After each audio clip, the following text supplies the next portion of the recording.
What is good, y'all, and welcome back to my channel. So today I'm having Ramdan, otherwise known as Jjapaguri, which is a mixture. It's a traditional Korean dish. It's a mixture of Jjapaguri ramen noodles and Jjapaguri ramen noodles, and in it we are mixing steak. So it's kind of a mixture of two different types of food and also two different classes of food, which we'll be talking about when I review and talk more so just talking about the 2019 Academy Award and Palme d'Or winner, Parasite, directed by Bong Joon-ho. But I'm going to enjoy the food first. This is my first time having it. Of course, I've had ramen before.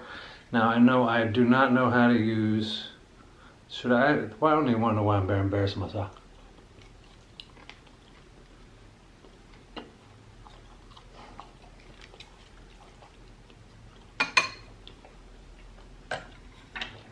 Just so I don't embarrass myself, I'm going to use a fork. I do need to learn how to use chopsticks. I absolutely acknowledge that. I know there's people laughing at me right now, but it's all good.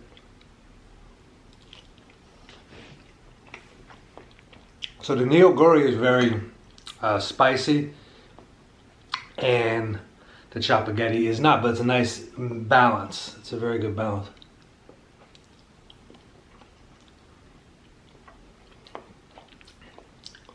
Very bold type of flavor.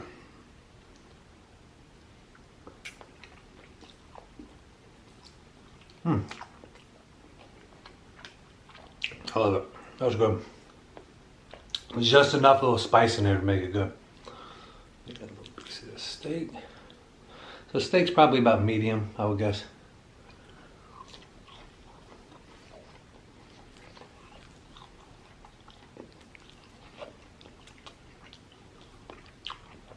I wanted to try to get a ribeye, but that was not available, so I got some Angus steak. Let me try to have both together.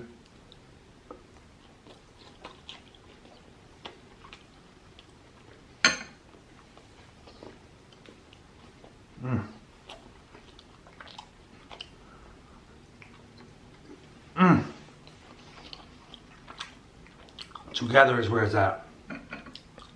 Blending those together is just genius. I love when two different types of foods come together to make something beautiful. Now I'm sure these noodles, and the noodles are great by themselves, no doubt. This would be a nice. I have a whole pack of them, so I'm going to eat them.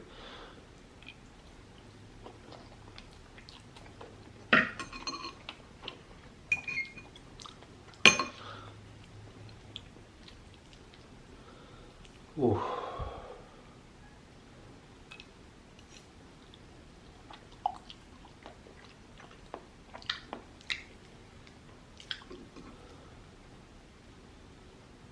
This noodle. I do need to absolutely learn how to use chopsticks. I do feel kind of embarrassed, but what are you gonna do?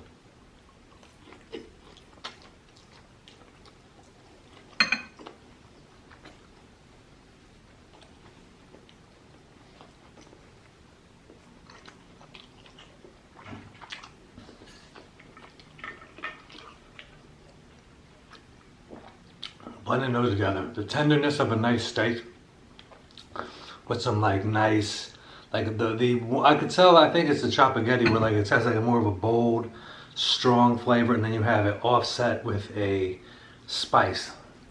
There's some water.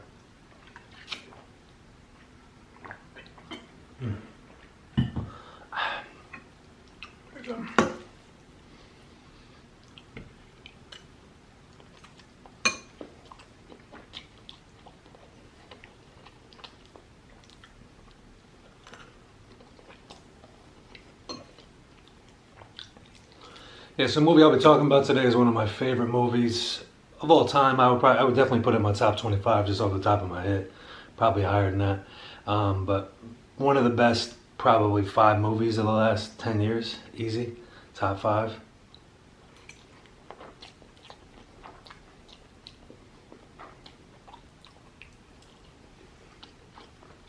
If you talk to him, he's always talking about food. Anytime I've seen like interviews with Bong Joon-ho, he's always talking about food and how he can't wait to get out of like the award shows and stuff so he can go eat and drink. He's a very fun guy. I love him. Dark sense of humor, original storytelling. We'll get into the movie a little bit. Yeah, but the reason this, and I'll just talk about the movie right now. Why not? So the movie is about class. It's about the social classes in our world. Now it's in Korea, so it's a little bit different if you're in America, if you're not used to that, but it's pretty much the same thing. I mean, there's some cultural and traditional differences, but for the most part, it's the exact same type of thing here. Now, the way they live is what's focused on, and the food they chose is appropriate because you're mixing what quote unquote a cheaper, a easier, more affordable type of food that people with lower income would eat on a regular basis, ramen noodles with steak. So you're mixing the classes. In this movie, you're mixing the classes. There's 2 different families that kind of come together for a tremendous and what is just like kind of almost like a comedy drama that turns into a thriller. The Kim family, whose father is played by Song Kang-ho, one of the great actors. He's also been in other Bong Joon-ho movies. My favorite Bong Joon-ho movie, Memories of Murder. He is the lead in there. The Kim family lives in what's called a semi-basement. So they live underground. They live below the surface level. And the color tone of the movie and what they eat, all that, it ties in. It's very gray, it's very pale, greenish type of colors. The family consists of a father, 2 children who are like teenage age, early 20s probably, and a mom. So this is just the lifestyle they're used to. One thing, the color tone is interesting in the movie because when you're with the Kim family and you're in their home, the colors are very gray, they're very drab. And then when you get introduced to the Park family, they are very rich. They are very high society. And the son of the Kim family, he comes to work for the Park family. And when you first see him walk up their stairs, it just is this bright green. So you go from this pale, almost like penitentiary color green, to this bright, lustrous lawn, and and it's also, everything is uphill. Like I said, it's all about class and moving up the social ladder. So everything is uphill. You're always going upstairs. There's always a hill you're going up, always a path you're going up or going down. It's showing you what it's like for these people. These people, the Kim family, comes to a point where they have to rush home at some point in the film, and they're going down. They were up, now they're going down, because they're going back to where they, technically, what is real to them and what their life is.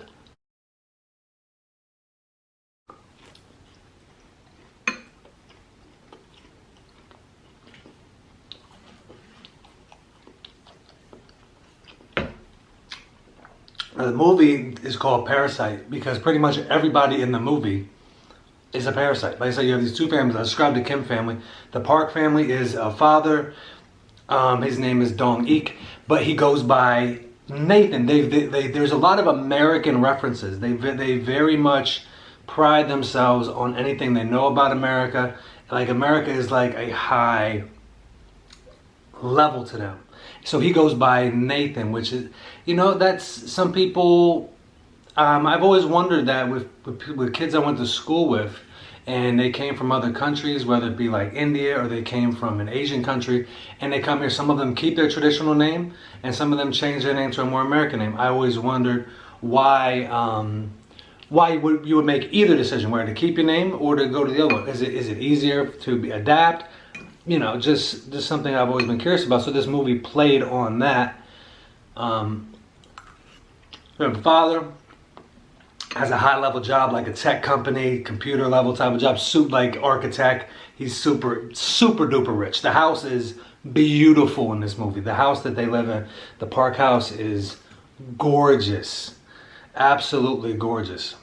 And going back to like the colors, if you ever there's a release of the movie on Criterion. They have the two different versions of the movie. There's a black and white version and of course the regular version. I watched the black and white version and then I went to watch the color version at one point, and it just shows you how your eyes are drawn and how you judge people based on the colors, the way people dress, things like that. When you remove the color, everything's kind of evened out.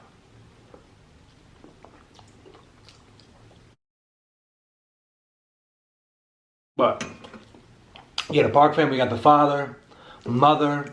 She's kind of a lush, for lack of a better word. She just is there. She's not that bright. She kind of looks down on the poorer classes. And the father's a parasite because he's kind of just with this woman because she is that. So he can have somebody that he's kind of above, so to speak. And then you have their two kids, Da-hee, I'm probably pronouncing that wrong, and Da-song. Da-song's like a little boy. He's just like a silly little boy, but the mom makes him out to be like he's some prodigy. But he's just a little kid. And the children are also kind of equally parasites because the daughter is dating, not dating, but she's talking to this one guy.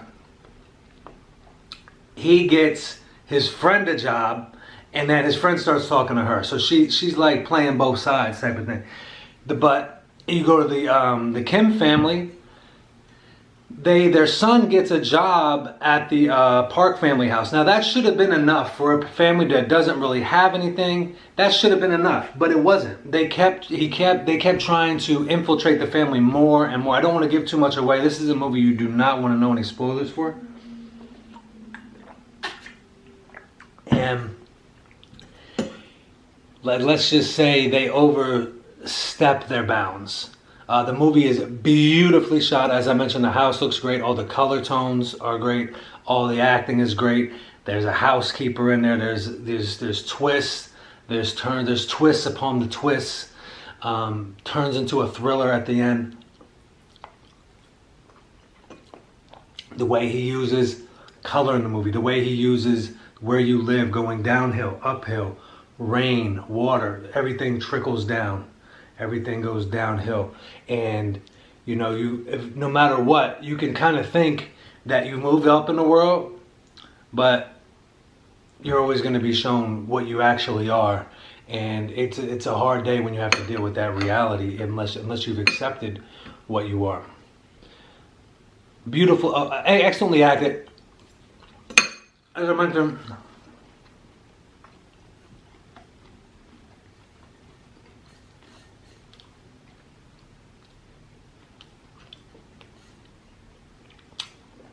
won the Palme d'Or at Cannes, and also was the first international film to win Best Picture at the Oscars.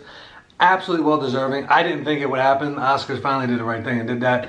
Honestly, you could have put through all the actors in there as well.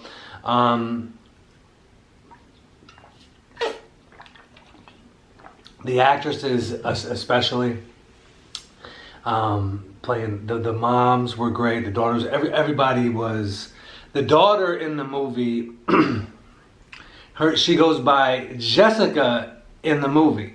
Now, she does that to adapt when she gets a job with the Park family. Now, she's the smartest one in the movie, in my opinion. She's just ahead of the game.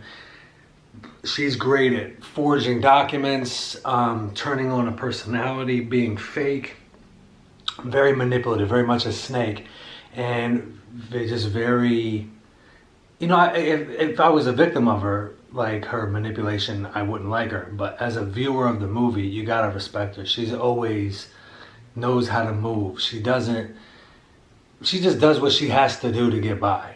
The son, he's well intentioned, but he's kind of, you know, he's smart, but he's not that he might be one of the more well intentioned characters in the movie, but they all are manipulating one another. They're all using one another, and it all comes to a head. And like I said, food in the movie is a prominent thing. Architecture, going downhill, going uphill, using stairs. Everything is going upstairs, going downstairs. And it's just beautifully shot. It's so hard to talk about the movie in detail without giving it away. But I love it. If you haven't seen it, you need to.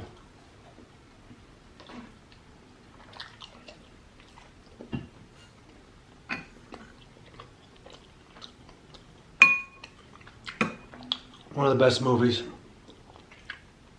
of all time. Not, I would say all it's reaching, but like at least of the 21st century, it's up there. Timeless stuff. Bong Joon-ho knows what he's doing. He's a student of film. The Korean filmmakers, this is where it's at. Korean filmmaking is, in my opinion, the future, because they tell original stories. I've gotten into a lot of their movies. Park Chan-wook, Old Boy. I watched Bong Joon-ho movies before I even know who he was. And I watched The Host, which I watched it. I think Tarantino or something recommended it. And I watched it and I was like, that's the best monster movie I've literally ever seen. Better than Jaws. Then I watched another movie that's called Snowpiercer. I wasn't aware of him. I was just watching the movie. That's more English. I think that's prominently an English spoken movie. He did also very good, also about class and moving up how social classes work. He kind of has these general themes in his movies. Okja, which is kind of about, you know, corporations, how they use people, how they're fake, and also the food industry and how it's not healthy, to say the least. But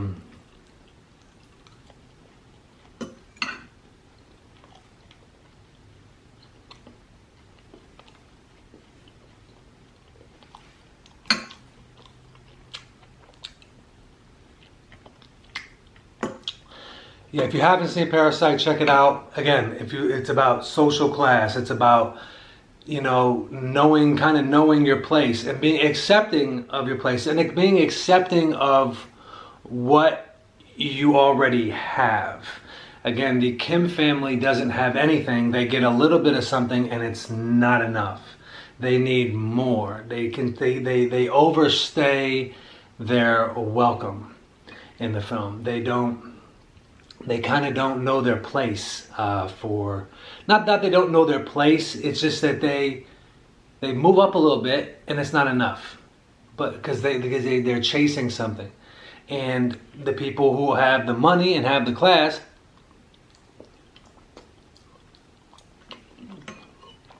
are just very disconnected. But yeah, Bong Joon-ho is an excellent director. Do not be deterred by subtitles, please. That's not a reason not to watch this movie. Come on. I've heard that from people I know, etc. Like no, absolutely not. One of the best movies out. I mean, I rarely agree with the Oscars, and this time I absolutely agreed with the Oscars. And if you try this food, it's easy to get. You gotta go to your Korean grocery store. This food is easy. Good, easy to make. Throw the steak on the skillet. Make some ramen noodles. Put the sauce in there. You're done. I know I didn't do the movie justice talking about it while I'm eating, but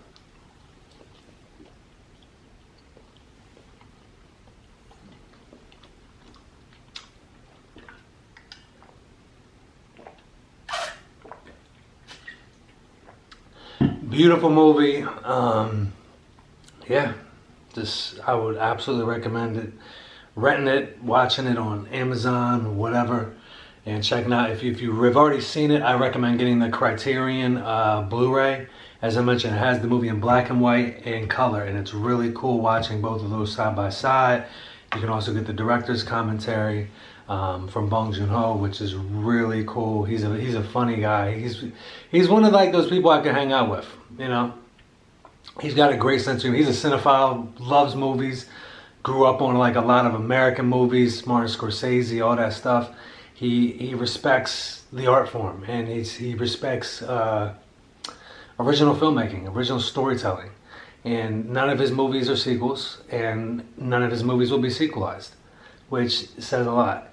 And I really like the Korean film industry because his first movie called Barking Dogs Never Bite didn't do too well over in Korea. Didn't financially, was kind of a meh. But that didn't deter them. They gave him the budget and money to make The Host and Memories of Murder. Memories of Murder is my absolute favorite movie of his. It's one of my favorite movies of all time, period. It's top 10 for me, all time. Easy, just about the passage of time and just the horrific possibilities of human nature. And, you know, how it can get very scary. Things that you think you know or what are going on, you really don't. And you know, I don't want to talk about Memories of Murder because I can talk about that all day. But the ending scene is, yeah. Dive into Bong Joon-ho if you love. If you're kind of bored from the sequels, like me, I'm bored from the sequels. The non-original storytelling. We haven't had like since like the early 2000s. It's been all sequels and remakes and reboots.